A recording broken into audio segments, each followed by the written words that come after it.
저는 오늘 출애굽기 14장 10절에서 20절 말씀 중심으로 해서 가만히 있어도 이긴다는 제목으로 하나님 말씀을 증거하겠습니다. 믿음에 대해서 여러 가지로 믿음이 뭐냐? 믿음에 대해서 설명하는 말들이 다양하잖아요. 특히 우리 한국교회는 이 믿음이 좀 약간 극성스럽다고 그래요. 막 그냥 열심 내고 뜨겁고 막 그래서 한국교회가 전 세계가 놀랄 정도로 짧은 시간 안에 한국교회가 아주 엄청난 부흥을 했다 그래요. 그걸 이제 많이 자랑했잖아요, 우리 세대에. 지금 지나놓고 이렇게 보니까 과연 자랑할 만한 믿음인가? 그전에는 보면은 세계 10대 교회에 들어가는 교회 중에 상당수가 우리 한국에 있어요. 그것도 수도 서울에. 대단하죠. 글쎄 그건 뭐 우리 인간의 기준이지 하나님께서 보실 때 무슨 뭐 하늘로 치솟고 엄청난 주차장이 있고 뭐 교육관이 어마어마하다고 해서 하나님이 야, 그 교회야말로 내가 원하는 교회다. 주께서 그러시겠냐고요. 온 천하가 다 주의 것인데. 근데 우리가 막 열심을 내고 막 극성을 떨고 막 굉장하잖아요. 그래서 한국교회 믿음이 좋고 교회가 부흥돼서 선교하고 다 좋은데 믿음은 오늘 제목처럼 가만히 있는 것도 믿음이다 그 얘기입니다. 근데 이게 쉬운 것 같죠? 가만히 있는 게. 가만히 있는 게 절대로 쉽지가 않습니다. 여기서 가만히 있으라는 얘기는 뭐냐면 하나님께서 역사하심, 즉 하나님이 활동하시는 것을 지켜보라 그 얘기입니다. 신뢰감을 가지고 보라 그 얘기입니다. 우리가 왜 움직여요? 내가 움직여야 무슨 일이 될 것 같으니까 움직이죠. 상대방을 신뢰하지 못할 때 특히 더 많이 움직여요. 저 사람 믿고 있다 큰일 나겠네? 그럼 내가 막 움직이지. 이 사람 믿고 있다가는 내가 이거 일 처리가 안 되겠는데? 그럼 내가 이리 뛰고 저리 뛴단 말이에요. 이게 기본적인 인간들이지. 근데 성경은 뭐라고 그러냐면 가만히 있으라는 거예요. 자꾸만 우리 보고. 창세기부터 요한계시록까지 성경의 그 많은 진리들을 이렇게 가만히 보면요. 네가 막 움직여서 막 이리 뛰고 저리 뛰고 한다고 해서 모든 일이 되어지고 뭐 안 될 일들이 되고 뭐 능치 못할 일이 없고 그런 뜻이 아니고 지켜보라. 우주 창조가 일어났을 때에 우리가 한 일이 있습니까? 우리가 한 일이 아무것도 없어요. 우리도 지음받은 존재잖아요. 아무것도 아니요. 그러니까 내가 움직여서 무슨 세상이 바뀌고 세상이 움직인다 이런 개념으로 보기 시작하면은 이거 너무 인본주의로 빠지는 거지. 그러니까 하나님이 나에게 어떠한 그 계획을 갖고 계시고 하나님께서 가지고 계신 계획이 내 인생 속에서 어떻게 실현될 것인가 그걸 지켜보란 말입니다. 그 얘기는 너는 아무것도 하지 말고 공부도 하지 말고 일도 하지 말고 뭐 하지도 말고 그냥 가만히 있어서 그냥 바라보라 그런 의미하고는 좀 틀리죠. 가만히 있으라는 얘기는 하나님께서 역사하시는 것을 내가 보고 그것을 온전히 믿고 따라가는 것이 가만히 있는 것입니다. 그 신문의 기사를 지난주 언제 읽었나? 그 유명한 청바지 회사에 대한 이야기를 읽었어요. 우리 이름 알만한 뭐 리바이스라고 하는 거 있잖아요. 청바지. 그 청바지를 만든 사람이 유대인이에요. 유대인이라고. 리바이라고 하는 유대인이란 말이에요. 그래서 리바이스가 리바이의 그 회사다 그거예요. 근데 굉장히 어렵고 가난하게 살았는데 그 아버지가 돌아가면서 세상을 떠나면서 그 아들 리바이에게 하는 얘기가 너 이대로 인생 그냥 막 사는 게 아니라 하나님이 너에게 주신 사명이 뭔지를 생각하고 살아라. 이 유대인들이 참 멋있죠. 그죠? 우리는 어떻게 해요? 너 절대로 남에게 지지 말고 어떻게든지 간에 그냥 이기고 1등하고 멋있게 우리 다 그걸 얘기하잖아요. 근데 유대인들은 그렇게 얘기를 안 해요. 그 유대인에 대한 이야기들을 쭉 읽다 보면 하나같이 그 가정에서 내려오는 게 뭐냐면 하나님이 너에게 준 소명이 뭐냐? 너는 도대체 어떻게 살아야 하나님께서 원하시는 삶을 사느냐? 그 얘기요. 이거 멋있는 얘기란 말이에요. 그러니까 나를 위해서 사는 것이 아니라 기본적으로 하나님이 창조하신 이 세상을 위해서 내가 어떻게 살아야 될 것인가. 거기에 항상 신경을 써요. 그래서 우리 지금 바이러스 때문에 고생 많이 하잖아요. 근데 이 바이러스 관계의 모든 일들, 유산균이라든가 하여튼 뭐 세균과의 전쟁에 앞장선 의사들 대체적으로 그들이 다 유대인들입니다. 다 유대인들입니다. 그들이 왜 그런 일을 했느냐? 의학을 공부하고 두 가지 길이 열린대요. 하나는 일선 의사로 나가든가 아니면 그냥 의학자, 이게 연구하고 실험실에서 그런 길로 나가느냐, 두 가지 갈래길로 나눠진다 그래요. 대체적으로 어느 게 돈벌이가 좋으냐? 의사, 일반 환자를 만나서 치료하는 의사가 돈벌이가 좋대요. 과학실, 실험실, 무슨 뭐 이런 데서 연구하는 의학자는 별로 그렇게 재미가 없죠. 근데 그 유대인들이 하나같이 그 유명한 사람들이 일반 의사가 되는 길을 포기하고 세균을 가지고 실험을 하고 인간의 어떤 그 질환에 대해서 연구를 하고 당장 돈은 안 들어와요. 그렇잖아요. 그 연구하고 앉아있는데 누가 돈을 줍니까? 그 당시. 지금이니까 좀 시대가 좋아졌지. 근데도 그 연구를 한단 말이에요. 수없이 연구를 한 끝에 세균의 종류를 밝혀내고 또 유산균이 얼마나 좋다는 것을 밝혀내고 이런 일들을 그 유대인들이 했다. 그런 얘기가 나옵니다. 그러니까 그 사람들의 그 기본 사고방식이 뭐냐? 하나님이 나에게 원하시는 삶이 무엇이냐? 내가 하나님 앞서 뛰는 게 아니고요. 하나님이 이미 다 만들어 놓으셨단 말이에요. 그걸 내가 믿음으로 그 길을 가느냐 안 가느냐가 중요한 거예요. 아브라함이 75세 때 그 갈대아 우르에서 하나님이 아브라함을 불러내셨잖아요. 그러면 그 후에 아브라함이 갈 바를 알지 못하고 갔지만은 그럼 아브라함이 가는 길이 인생길을 개척하는 길이냐? 그건 천만의 말씀이고 아브라함을 이미 하나님이 불러주실 때는 아브라함이 걸어가야 할 길을 하나님이 벌써 만들어 놓고 계셨다. 그 길로 그냥 의심치 아니하고 가기만 하면 되는 거예요. 근데 우리 인생은 가지를 못해. 왜? 의심병이 많아가지고. 이거 과연 되나? 이렇게 해가지고 나만 또 뒤처지는 거 아닌가? 나만 바보 되는 거 아닌가? 이런 생각들이 있단 말이에요.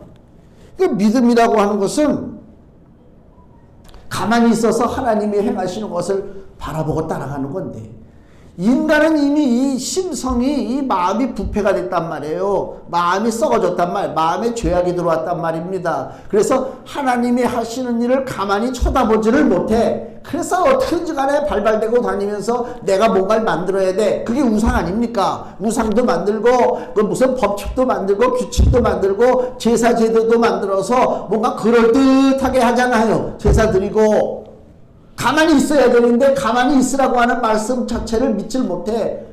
이런 복잡한 세상에 가만히 있으면 되겠습니까? 내가 뒤처질 텐데 열심을 내고 살아야죠. 그러고 막 움직인단 말이에요. 그 믿음도 마찬가지죠. 뭔가 교회에서 일을 해야 돼. 만들어서 해야 된다니까 교회마다. 그래서 그 전에 어느 교회 여기 TV에서 나오는 거 보니까 매주인가 매달인가 강단이 바뀌어요. 강단이 바뀌어. 디자인이 싹 바뀌어. 그 달에 힘써야 할 일들 있잖아요. 무슨 주제라든가 뭐 이런 것들, 목표, 이런 것들이 강단에 딱 기록되면서 이게 이 강단이 바뀌더라고. 멋있죠? 굉장히 현대적이지. 아주 눈에 그냥 확 들어오지. 뭔가 일을 만들어서 하는 게 이게 교회가 부흥되고 성도들이 믿음이 잘할 것 같지. 일 많이 하는 사람들이 시험 든다. 우리가 일반적인 교회에서 하는 소리요. 왜 일 많이 하면 시험 들을까요? 열심히 헌신하고 열심히 쓰고 하는데 왜 시험 듭니까? 거기에 자기 자신, 나라고 하는 것이 들어갔기 때문에 그래. 그래서 야, 내가 이 정도 일하는데 왜 내가 이 정도 대우밖에 못 받지? 이거란 말이야, 이거. 그래서 문제가 생긴단 말이에요. 그게 원래 이런 그런 기본적이고 관습적인 그런 신앙의 모습, 뭔가 막 움직이고 열심을 내고 일을 만들어야 되겠다고 하는 거기서 좀 벗어나서 성경에서 하나님께서 우리에게 하고자 하시는 것이 뭔가, 원하시는 것이 뭔가, 그것을 한번 살펴봐야 됩니다. 그런 의미에서 오늘 출애굽기 14장에 이 홍해를 앞에 둔 이스라엘 백성들의 이 모습이 우리들에게 가르쳐주는 바가 많습니다. 출애굽은 실패작입니까? 성공작입니까? 출애굽은 성공했습니다. 250만 명의 이스라엘 백성들이 한 사람도 뒤로 물러나지 않고 온전히 애굽을 빠져나왔습니다. 그 애굽을 빠져 250만 명이 해방받은 것에 어떤 인간의 공로가 있습니까? 공로가 없습니다. 그저 이스라엘 백성들은 말씀에 순종해서 가라 그러면 가고 앉으라 그러면 앉고 서라 그러면 서고 그 말씀에 순종해서 움직이는 거예요. 그 이스라엘 백성들에게 출애굽의 성공적인 역사를 이루게 한 결정적인 요소가 뭐냐? 어린 양의 피가 흘려졌다 그거 아닙니까? 그 6월절로 말미암아 애굽 왕이 뒤로 자빠지고 애굽의 장자들이 죽어가고 어린 양의 피가 있는 곳에는 죽음의 역사가 아닌 생명의 역사가 있었다. 그것 때문에 애굽이 항복한 거예요. 이스라엘에게. 사람이 한 일이 아무것도 없어요. 그럼 우리는 그 출애굽을 볼 때, 우리의 공로가 아니구나. 구원이라고 하는 것은 우리의 노력이 아니구나. 우리의 수고가 아니구나. 이것을 우리가 온전히 깨닫고 우리가 나가야겠다. 그 얘기입니다. 그러니까 이스라엘의 그 출애굽의 모습은 장차 우리에게 행할 모든 구원의 모습을 하나님이 보여주시는 거예요. 너희들이 구원받아야 되는데 그 구원에 있어서 너희들이 행할 일들은 단연코 하나도 없다. 그 얘기입니다. 그걸 먼저 우리가 받아들이고 나가는 것입니다. 그리고 오직 어린 양의 피가 흘려졌습니다. 우리가 잘 알지만 어린 양의 피는 누구의 피를 상징한다고요? 예수 그리스도의 보혈을 상징합니다. 우리는 예수님의 피를 그냥 피라고 얘기하기보다는 예수님의 보혈이라고 그래요. 보배와 같은 피다. 너무 가치가 큰 귀한 피다. 그 얘기입니다. 이렇게 귀한 예수님의 보배로운 피로 우리를 구해 주셨는데 지금 14장에 가니까 무슨 일이 벌어져요? 뒤에서는 애국 군대가 쫓아오고 앞에는 홍해 바다가 가로막고 있습니다. 이렇게 귀하게 구원받은 이스라엘을 하나님께서 허무하게 다시 애국 군대에게 붙잡혀서 애국의 포로 생활 종노릇을 하게 만들어 주실 것인가 생각해야 돼요. 그 얘기는 무슨 얘기냐면 우리가 믿음으로 구원받았습니다. 우리는 하나님의 자녀가 되었습니다. 5년 전에 자녀가 되었는지 10년 전에 자녀로 구원받은 것을 알았는지 상관없습니다. 우리는 다 하나님의 자녀가 되었습니다. 근데 인생길을 가다 보니까 악한 것들이 뒤로 쫓아오고 모든 우리 힘으로는 극복할 수 없는 그 엄청난 인생의 장애물이 우리 앞에 놓여 있다. 거기에 우리가 좌절하고 우리가 낙심하고 그럴 때가 많잖아요. 그렇지만은 한번 생각해 보세요. 나를 구원하실 때에 내가 무엇을 했던가? 내가 발버둥을 쳤던가? 하나님 나 좀 구원해 주세요. 그리고 내가 발버둥 쳤습니까? 하나님 나 좀 구원해 주세요. 내가 열심히 뛰어다녔습니까? 아니요. 나도 모르는 사이에 몇 월 며칠 날 하나님께서 내 영을 거듭나게 하셨는지 나는 몰라요. 그걸 압니까? 안다고 하는 것은 이단이야. 그렇지 않습니까? 아기가 응애 하고 엄마 뱃속에서 나왔는데 아기가 어느 날 다 커서 엄마 난 몇 월 며칠 날 엄마 뱃속에서 나왔던 그때를 내가 생생하게 기억합니다. 의사가 나를 쳐다보고 있고 간호사가 나를 거꾸로 들고 있고 그 얘기를 만약에 아기 고사한다면 야 그런 거짓말하지 마라. 태어나서 울기도 바빠 죽겠는데 뭘 그걸 어떻게 알아? 똑같아요. 우리가 영으로 구원받는 것도 모릅니다. 날짜 모릅니다. 날짜 안다고 떠들어대는 사람들 그렇게 어리석은 것들이요. 그게 구원에 대한 개념을 모르니까 그래. 마치 자기가 구원받은 그 날과 그 시를 깨달아서 이 날이 바로 구원받은 날이구나. 내가 힘써 주님을 찬양해야 되겠다. 그렇게 그게 바로 육의 행실을 강조하는 얘기다. 그 얘기요. 믿음은 그게 아니란 말이야. 언제 몇 월 며칠 몇 시에 내가 구원받는지 모른다 할지라도 내가 구원받았다고 하는 것을 내가 지금 믿고 있잖아요. 예수님의 보혈로 그 귀한 인생이요. 그 귀한 인생을 하나님께서 홍해에 빠뜨려 죽이실 리가 없고 애국 군대에 잡혀서 포로 생활하도록 그렇게 하나님이 우리를 포기하지 않으신다. 그걸 우리가 믿고 나가는 거라 그 얘기입니다. 하나님은 끝까지 우리를 책임지십니다. 빌립보서 1장 6절 말씀 너희 속에 착한 일을 시작하신 이가 하나님이 우리의 구원을 줬잖아요. 착한 일을 시작하시니가 그리스도 예수의 날까지 이루실 줄을 우리가 확신하노라. 아멘. 우리 구원은 잃어버릴 수도 없단 말이에요. 우리 구원은 누가 뺏어갈 수도 없는 거란 말이에요. 우리의 구원은 우리 하나님께서 끝까지 책임져 주신다. 그 얘기입니다. 그걸 지금 성경에서 우리에게 얘기하고 있는 거예요. 이런 진리의 말씀을 모르기 때문에 이스라엘 백성들이 애국 군대를 두려워하고 불신앙을 드러냈습니다. 오늘 본문의 10절 말씀 보세요. 10절에서 12절. 바로가 가까워올 때에 이스라엘 자손이 눈을 들어 본즉 애굽 사람들이 자기 뒤에 미친지라. 이스라엘 자손이 심히 두려워하여 여호와께 부르짖고 그들이 또 모세에게 이르되 애굽에 매장지가 없으므로 당신이 우리를 이끌어내어 이 광야에서 죽게 하느뇨. 어찌하여 당신이 우리를 애굽에서 이끌어내어 이같이 우리에게 하느뇨. 우리가 애굽에서 당신에게 고한 말이 이것이 아니뇨. 이르기를 우리를 버려두라. 우리가 애굽 사람을 섬길 것이라 하지 아니하더뇨. 애굽 사람을 섬기는 것이 광야에서 죽는 것보다 낫겠노라. 지금 이스라엘 백성들이 무슨 말을 하는지도 자기도 모를 거야. 제정신이 없어요 지금. 하나님이 자기를 구원한 것에 대해서 원망하고 있다니까. 오히려 애굽을 섬기는 게 오히려 낫다고 얘기하고 있다니까요. 이런 불신앙이 있어요. 왜 이런 불신앙이 생깁니까? 진리를 모르기 때문에 그래요. 무조건 뜨겁게 움직이고 열심을 내서 움직인다고 되는 게 아니고요. 그 기본 진리를 알아야 내가 흔들리지 않는 것입니다. 진리를 알아야 되는 것입니다. 우리가 지금 이 출애굽기 14장에서 우리에게 보여주는 진리가 뭐라고요? 가만히 있으라는 얘기예요. 가만히 있으라는 얘기. 근데 우리는 기질상, 인간의 악한 기질상 가만히 있질 못해. 가만히 있으라고 하면 할수록 뭐가 움직여야 된다니까. 하다못해 산에 올라가서 나무라도 막 흔들어가면서 기도를 하고 금식도 그냥 40일 한번 금식 40일 기도를 해봐야 뭔가 남보다 더 믿음이 충만한 것 같고 뭐 이러잖아요. 그렇잖아요. 그게 하나의 계급장이라니까.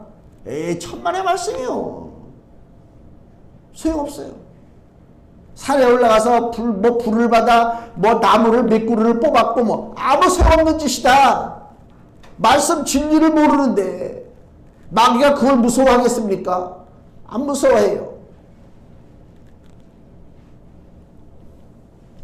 모세가 두려워하는 이스라엘 백성에게 이렇게 말합니다. 13절. 모세가 백성에게 이르되 너희는 두려워 말고 가만히 서서 여호와께서 오늘날 너희를 위하여 행하시는 구원을 보라. 너희가 오늘 본 애굽 사람을 또다시는 영원히 보지 못하리라. 여호와께서 너희를 위하여 싸우시리니 너희는 가만히 있을지니라. 아멘. 이스라엘을 위한 구원의 길은 하나님이 시작하신 것입니다. 하나님이 시작하신 거 하나님이 마무리 지신다 그 얘기입니다. 하나님의 싸움이 시작됐다 그 얘기입니다. 우리의 싸움이 아닙니다. 우리가 얼마나 연약한 존재입니까? 하나님이 우리한테 싸움을 맡기십니까? 천만의 말씀입니다. 성경을 보세요. 이스라엘의 전쟁사를 보세요. 이스라엘이 마음대로 싸운 적 있습니까? 마음대로 싸운 전쟁은 반드시 패배합니다. 하나님 앞에 맡긴 전쟁은 승리합니다. 사울이라고 하는 이스라엘 초대왕이 그렇게 아주 위용이 대단하고 전쟁터에 나가서 늘 전쟁에서 승리했어요. 근데 100번 싸울 때 99번 이기면 뭐해? 마지막 한 번 지면 내가 죽는 건데. 마지막 길보아 싸움에서 이 사울왕이 결국은 블레셋 사람들에 의해서 죽임을 당하잖아요. 자기가 싸운 전쟁이요. 자기가 싸운 전쟁입니다. 그러니까 내가 스스로 싸우는 전쟁은 질 수밖에 없는 것이 우리 연약함이다. 그걸 깨달아야 돼요. 하나님 앞에 맡게 된다니까. 그러니까 이 11개 상하 이스라엘의 전쟁사를 이렇게 보면요. 하나님 앞에 기도하고 맡기고 나간 사람은 살아 돌아오고 승리했어요. 하나님과 상관없이 자기 뜻대로 싸우는 군대는 다 무너지게 돼 있다 그 얘기입니다.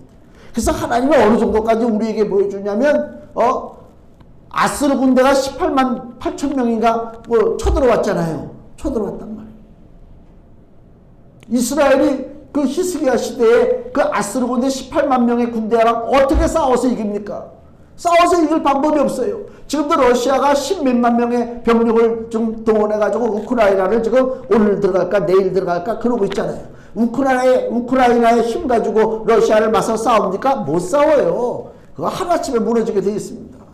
이스라엘도 똑같아요. 히스기야 시대의 이스라엘도 유다 왕국도 아수르라고 하는 그 당시 신흥 강대국이 18만 명의 그 군사 병력을 이끌고 지금 쳐들어오는데 예루살렘 성을 쳐들어오는데 무슨 재주로 싸워서 이깁니까? 싸워서 이길 방법이 없어요. 근데 하나님이 어떻게 역사하셔요? 하룻밤새 아수르 군사 18만 명을 다 송장을 만들어 버리셨다 그래 성경에서. 간단해. 에이 믿지 못하지. 이게 말이 되는 소리야? 그렇지, 믿지 못할 일이지. 하나님이시니까 하실 일이지. 하나님이 그런 말도 안 되는 소리, 믿지도 못할 얘기를 왜 우리한테 보여주시느냐? 너희는 가만히 서서 보라, 그 얘기요. 제발 좀 나서서 싸우려고 하지 말아라. 우리가 여리고 싸움과 아이성 싸움을 알잖아요. 여리고 큰 성에서는 이겼어요. 아이성에서는 졌어요. 왜 졌어요? 여리고 성은 하나님이 싸우신 전쟁이요, 하나님 앞에 맡겼어요. 근데 아이성 싸움은요, 그래? 이건 우습다. 이거 작은 거니까 우리가 한번 싸워보자. 나갔다가 졌어요. 여호수아가 옷을 찢고 하루 종일 먼지를 뒤집어 쓰고 엎드려서 하나님 앞에 통곡한 내용이 나오잖아요. 그러니까 내 힘으로 싸우면 안 된다. 성경이 그걸 지금 보여주고 있는 것이다, 그 얘기입니다. 전쟁의 시작은 하나님께서 이스라엘 백성을 애굽에서 건져 주신 것에서 이제 전쟁이 시작된 거예요. 요한복음 1장 12절에 보면 우리 신약시대의 영적 전쟁도 마찬가지잖아요. 요한복음 1장 12절에 영접하는 자, 곧 그 이름을 믿는 자들에게는 하나님의 자녀가 되는 권세를 주셨으니, 하나님의 자녀가 되는 권세를 주셨어요. 이 영접하는 자에게 구원의 역사를 주셨다, 이것입니다. 하나님이 우리에게 선물로 주셨다. 이제 우리는 구별되는 것입니다. 하나님을 영접했어요. 하나님의 자녀가 되었어요. 이제 세상 사람이 아닙니다. 그래서 오늘 본문에도 보니까 20절에 애굽진과 이스라엘진 사이에 이르러서니, 저편은 즉 애굽진은 구름과 흑암이 있고 이편 이스라엘은 밤이 광명함으로 밤새도록 저편이 이편에 가까이 못하였더라. 구별시켜놨다. 이제 흑암 속에 살던 하나님의 백성들을 하나님께서 끄집어낸 것이 영적 전쟁이라, 그 얘기입니다. 왜? 흑암이 그냥 내버릴 리가 없지. 딱 틀어잡고 있잖아요. 골로새서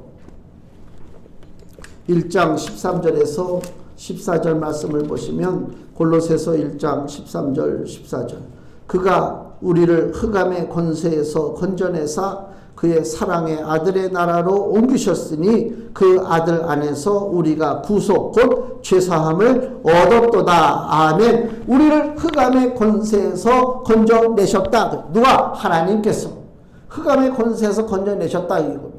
이미 영적 전쟁이 시작됐어요. 그럼 이제 흑암의 권세에서 우리를 끄집어냈으니까 우리는 어떻게 해야 돼요? 빛 가운데 가면 된단 말이에요. 근데 우리 본성은 뭘 좋아해요? 빛보다 어둠을 좋아해요. 그래서 빛 가운데 가만히 있으면 되는데, 가만히만 있으면 된단 말이에요. 근데 빛 가운데 있지 아니하고 자꾸만 흑암 가운데로 행하려고 한다니까. 흑암 가운데로.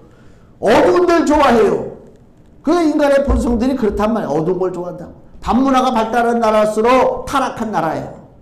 그렇죠? 초원에서 목동들이 양을 치고 밤새도록 늑대 이리와 싸우고 그런 데는 밤문화가 발달이 안 돼요.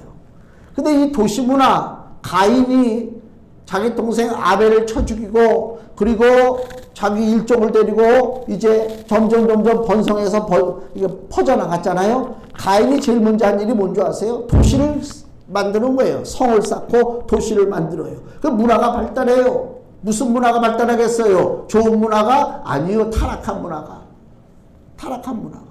유럽에 여행 간 사람들이, 네덜란드 여행 간 사람들이 유튜브 찍어 올린 거 보니까 네덜란드 밤거리를 찍어서 보여주는데 타락한 정도가 우리의 상상을 초월할 정도로 타락했어요.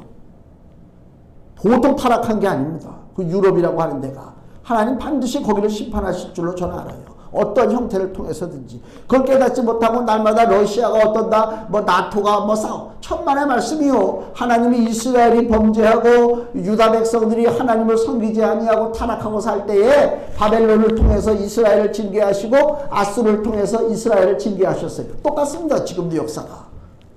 회개하지 않으면, 하나님의 백성들이 회개하지 않으면 이 땅에 전쟁이 끊이지가 않는다.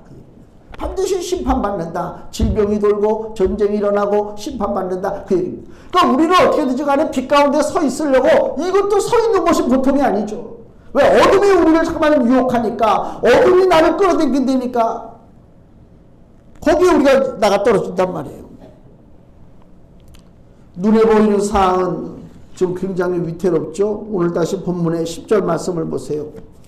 지금 이스라엘의 상황이 어때요? 바로가 가까울 때에 이스라엘 자손이 눈을 들어본즉 애굽 사람들이 자기 뒤에 미친지라. 어떤 애굽 사람들입니까? 애굽의 군대들이 병거 타고 쫓아오잖아요. 이스라엘 자손이 심히 두려워하여 여호와께 부르짖었다. 그러니까 눈에 보이는 상황은 지금 너무너무 뒤에서 말 타고 쫓아오니까 두렵죠. 근데 어떻게 하라고요? 하나님의 뜻은 가만히 있으라는 얘기야. 야, 이게 환장을 노리시지. 당장 지금 불이 번지는데 나보고 가만히 있으래. 누가복음에 보면 예수님이 제자들에게 이런 말씀하시는 게 나와요. 누가복음 10장을 보세요. 누가복음 10장. 예수님이 제자들 70일의 제자들을 전도 여행을 이제 보내신단 말이에요. 전도하라 보내시는데 예수님이 뭐라고 말씀하시냐면 누가복음 10장 3절 갈지어다 내가 너희를 보냄이 어린 양을 이리 가운데로 보낸가 같도다. 이게 똑같아요. 상황이. 이스라엘 백성들이 애굽에서 나와서 광야길로 행할 때 뒤에 애굽 군대가 쫓아오는 거나 여기 내가 너희를 보내는 것이 어린 양을 이리 가운데 보냄과 같도다. 위험한 길을 우리가 살아가는 것을 주께서 아신다 그 얘기입니다. 주님이 모르셔서 가만 계신 게 아니더라고요. 응? 아이고 주께서 이걸 모르니까 내가 소리질러 깨워야 되겠다. 그래서 배 타고 그저 갈릴리 호수 지나갈 때 풍랑만 날 때 제자들이 뭐라고 그래요? 주여 어찌하여 주무시나이까 우리를 죽이려나이까 막 깨우잖아요. 주님이 모르겠어요. 왜? 주님이 일어나서 야 너희들 참 지혜롭게 나를 잘 깨웠다. 그래 이 상황을 해결할 것은 나밖에 없지. 주님이 그랬습니까? 야, 왜 이 어리석은 자들아, 이 믿음이 없는 자들아. 예수님이 야단쳤어요. 가만히 있어도 돼요. 왜? 거기 예수님이 함께 하니까. 근데 우리는 막 깨우고 막 모란 피우고 난리 쳐야 예수님이 일어나. 그 예수님은 너무 무능하네. 자기가 탄 배에 제자들이 물에 빠져 죽게 생겼는데 깨우기 전까지는 일어나지도 않고 가만히 계시나? 그런 시각으로 보면 안 되지. 깨우든 안 깨우든 그건 우리 인간의 어리석은 판단이고 주님은 이미 상황을 다 조정하고 계시다. 모든 상황 주께서 모르시는 것이 없는 줄로 믿습니다. 우리 머리카락까지 세신다고 그러잖아요. 여기 주님이 여기 제자들을 보내는데 너희를 보내는 것이 어린 양을 이리 가운데 보낸가 같도다. 야, 이게 너무 무책임한 얘기지. 아니 아무런 방어 능력이 없는 양을, 특히 어린 양을 늑대 가운데로 보내? 이렇게 무책임한 분이 어디 있어? 이걸 주님으로 어떻게 모셔? 그렇잖아요. 그러면서 또 뭐라고 그래요? 여기 4절에 누가복음 10장 4절 전대나 주머니나 신을 가지지 말며 길에서 아무에게도 무난하지 말며. 전대가 뭐예요? 이게 여기다가 이제 저기 돈도 좀 집어넣고 뭐 필요한 것들 해가지고 허리에다 차잖아요. 여기 주머니 신을 가지지 말래요. 인간적인 노력도 하지 말고 준비도 하지 말고 가라 그 얘기요. 왜? 지금 앞에는 지금 어린 양을 늑대 가운데 보내는 그런 위태로운 상황인데 예수님이 참 진짜 목자라면 야 너희들 위험하니까 칼도 가지고 가야 돼. 너희들 위험하지? 여러 가지로 무장해가지고 가야 돼. 이렇게 가르쳐야 되는데 예수님은 반대야. 야 너희들 여기 다른 데는 뭐 지팡이도 가지고 말라고 그러잖아. 여기 전대나 주머니나 신을 가지지 말며. 우리가 1박 2일을 어디 여행을 가도 짐을 많이 챙기잖아요. 특히 이제 여행에 이제 잘 여행을 안 다녀본 경우에는 이게 뭐가 필요한지 모르니까 저도 그 전에 처음 이렇게 나가고 그럴 때는 저기 뭐 중국에 북경에 선교차 갈 때는 그냥 큰 가방에다가 있는 거 없는 거 다 챙겨가지고 가는데 막상 가보면 날마다 나는 그 옷을 입고 있어. 뭐 갈아입어. 여기서 집에서 갈 때는 월요일 날은 이거, 화요일 날은 이거, 수요일 날은 이거. 뭔가 해외에 나가니까 이게 좀 옷이 좀 바뀌어야 돼. 그래야 내가 좀 간지가 나지. 그리고 다 챙겨.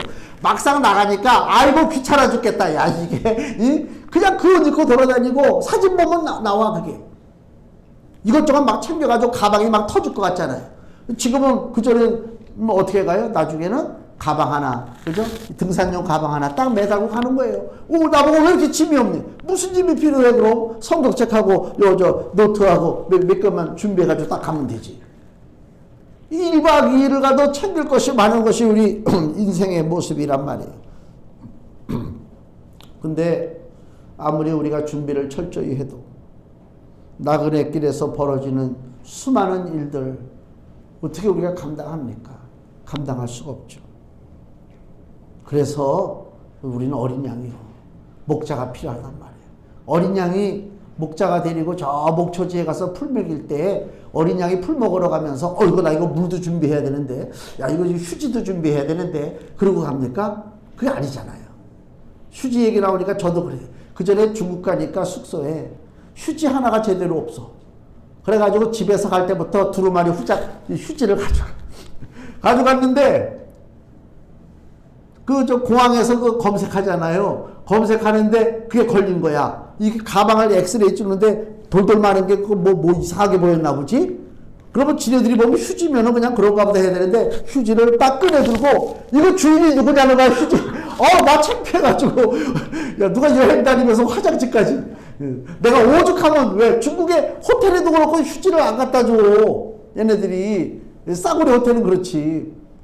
그래서 내가 호텔 일하는 사람한테 그 전에 휴지를 얘기를 해도 이게 말이 통해야 말이지, 영어도 안 되지, 나는 중국말 모르지. 그걸 내가 한번 갖고 나니까 트라우마가 생겨가지고 그 다음부터는 휴지를 갖고 다녔단 말이에요. 근데 그날따라 하필 공항에서 걔 걸려가지고 그 사람이 이걸 들고 말이야 막 이래.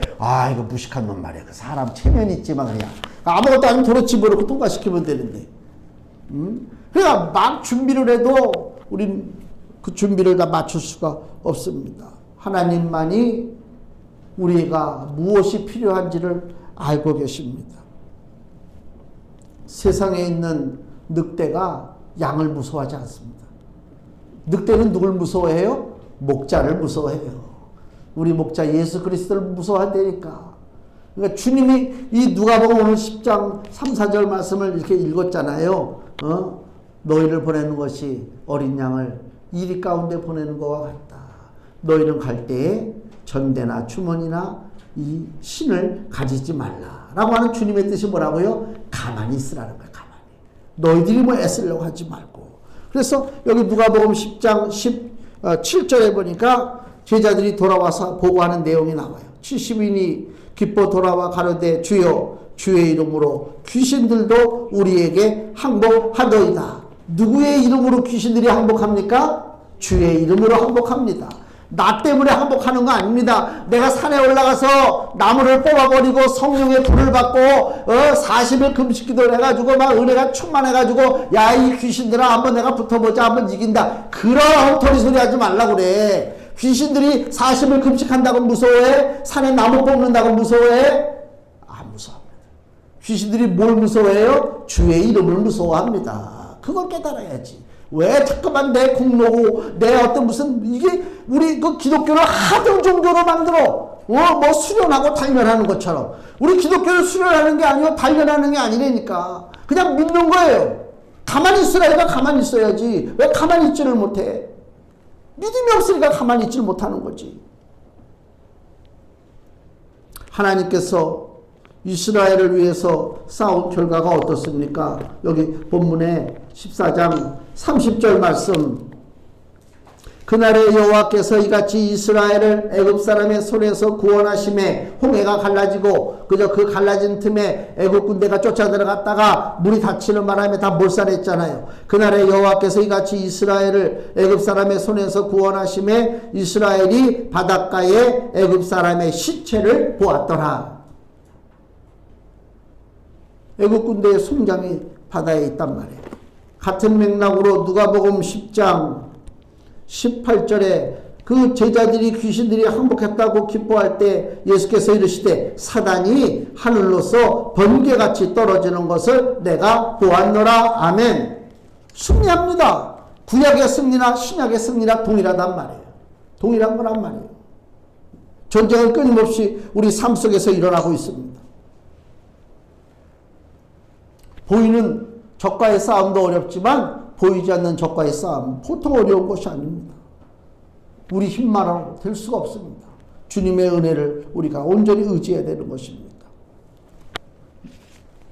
그 여호수아 5장 13절 그 여리고성 싸울 때 이야기를 보면요.